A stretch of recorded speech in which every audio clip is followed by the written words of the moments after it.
Hello, this is Chet Porter with MarineMax in Savannah. I'd like to tell you about this 19 SPX Sea Ray that we have for sale. The boat has the fill-in cushions in the bow and a designated area for your anchor with a cleat to tie off. Also 2 Sea Ray embossed cleats up in the bow. Nice seating, Sea Ray logoed cushions.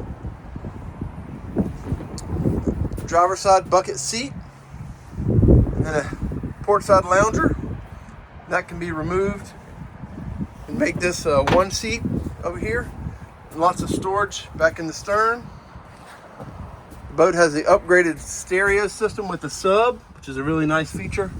Simrad, GPS, depth finder, telescoping wheel.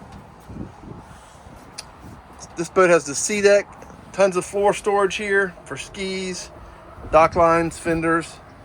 And then on the back sun pad, you have lots of storage for chairs, water sports toys, anything that you can think of. Nice gas assisted shocks to keep that up while you're getting things out of there.